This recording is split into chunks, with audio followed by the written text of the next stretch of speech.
Hello दोस्तों। तो हम लोग एक मोटिवेशनल किताब पढ़ रहे थे, अगर आप ठान लीजिए। तो उसके बहुत सारे चैप्टर्स मैंने पढ़ करके आपको समझाया है। उसी में अगला टॉपिक है कि आपको गुस्सा आए ही क्यों। आप सब लोग जानते हो ना कि गुस्सा करने से हमारे शरीर पर क्या बुरा असर पड़ता है, हमारे आस पड़ोस पर क्या असर पड़ता है, सामने वाले पर क्या असर पड़ता है।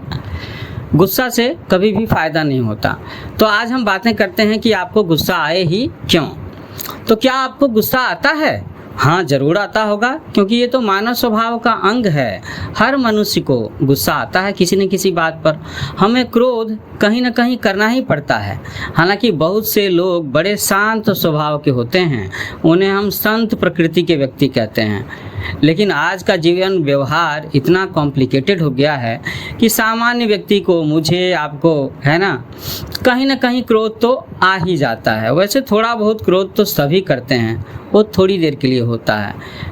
लेकिन नौकर ने कोई ज़रूरी काम नहीं किया, दफ्तर में किसी बाबू ने कोई ज़रूरी लेटर नहीं भेजा, आदि छोटी छोटी अनेक सिचुएशंस आती हैं कि जब हम क्रोध करते हैं। मम्मी ने मेरी पसंद का खाना नहीं बनाया, अरे मुझे वहाँ जाना था और साइकिल टूट गई। लोगों को क्रोध आता है ना। बच्चों के साथ में क्या बात होती है कि कोई गलती हुई तो पापा ने गुस्से में डांट दिया, उसने होमवर्क पूरा नहीं किया तो टीचर ने थोड़ा ज़्यादा ही गुस्सा कर दिया।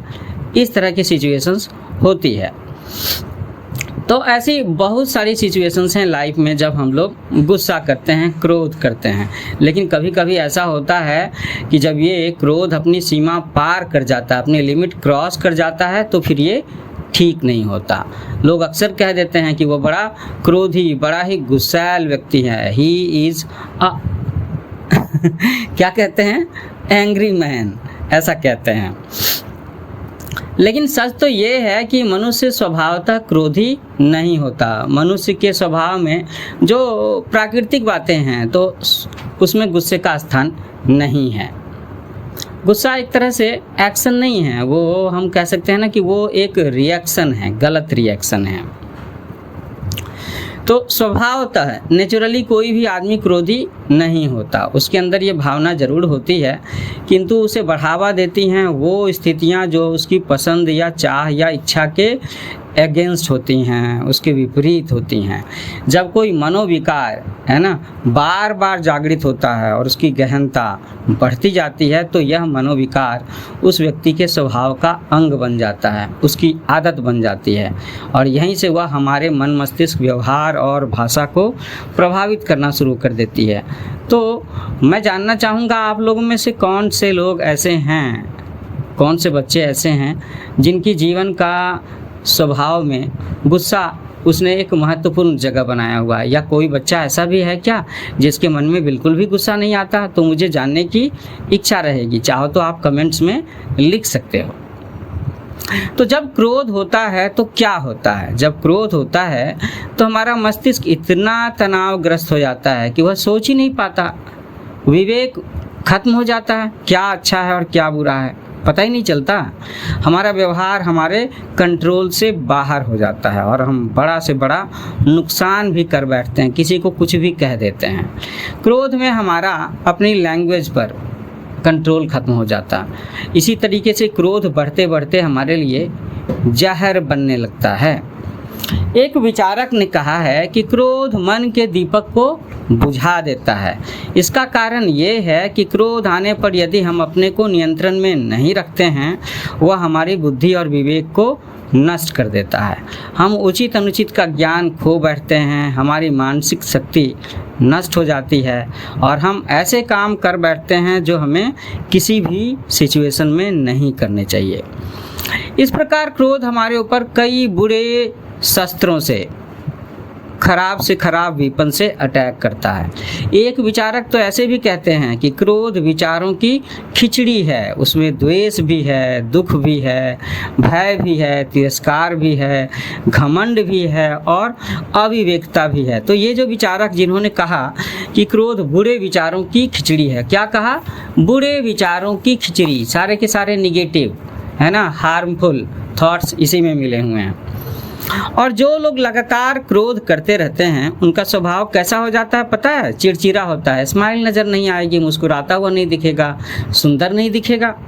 बात बात में झल्लाना, छोटी छोटी बातों में उलझना और मारपीट तक कर बैठना क्रोध के ही तो लक्षण हैं। अब मैं बताता हूँ कि वामन पुराण में क्रोध के बारे में क्या लिखा गया है, जानना चाहोगे?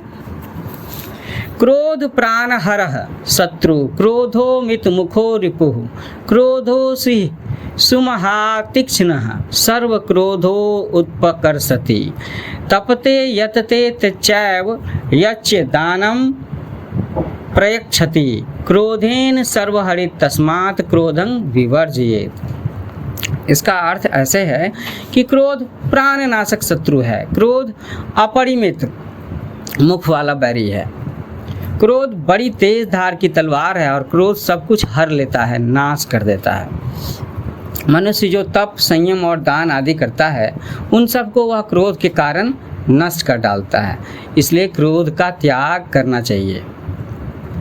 क्रोध से हमें कभी कुछ भी हासिल नहीं होता, बल्कि हम अपना ही नुकसान कर लेते हैं। क्रोध से हुई हानि सुधर नहीं सकती। क्रोध हाथ से फेंके पत्थर की तरह है, जो न तो परिस्थिति को लौटा पाता है और न ही अच्छे फल देता है।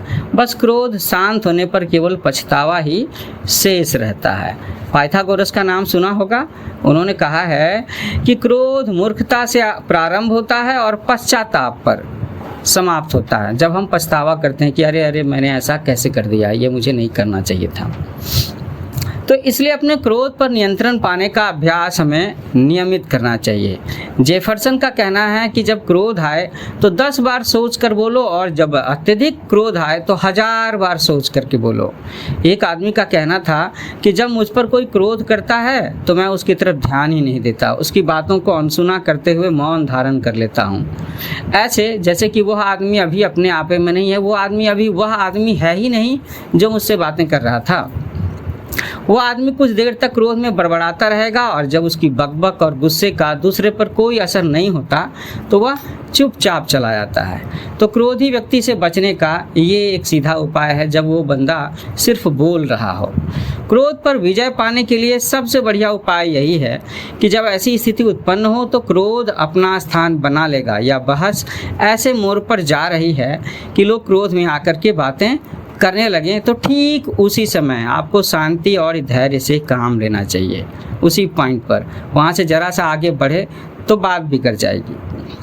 तो बहस या बातचीत में आवेश या तेजी ही क्रोध में होम का, हवन का काम करती है, अग्नि प्रज्वलित होती है। इसके परिणाम गाली गलौज, मारपीट और हत्या तक के रूप में प्रकट होते हैं। इसलिए अपनी वाणी और भाषा पर नियंत्रण आवश्यक होता है। रहीम ने कहा है कि रहीमन जिहवा बावरी, कह गई सरग पतार, आपन तो भीतर गई जूती खात कपार। एक चाइनीज प्रोवर्ब है कि जिस अग्नि को तुम शत्रु के लिए प्रज्वलित करते हो वह अक्सर तुम्हें ही अधिक जलाती है। यानी क्रोध से हम अपनी ही हानि करते हैं। अपना व्यक्तित्व, अपना चरित्र, अपना आचरण सब कुछ खो देते हैं। वामन पुराण में तो यहाँ तक कहा गया है कि क्रोध करके हम अपनी आध्यात्मिक उपलब्धियाँ भी खो देते हैं। यन क्रोध तो यजति यच्च ददाति नित्यः, यद्या तपस्पति यच्च जुहोति तस्य, प्राप्नोति नैव किमपीह फलं ही लोके, मोघं फलं भवति तस्य ही कोपनस्य।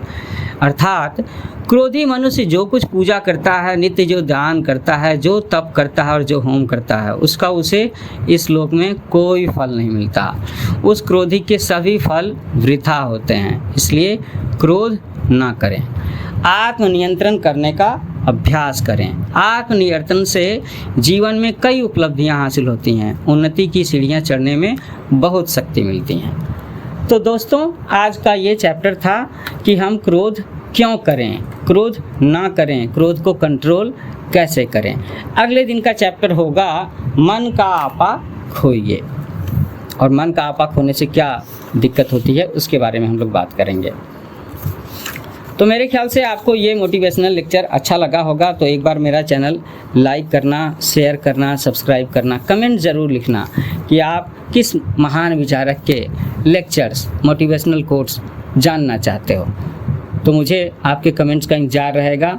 मेरा चैनल है न्यू एज कोचिंग। तो जल्दी मिलते हैं। Happy learning with new age coaching.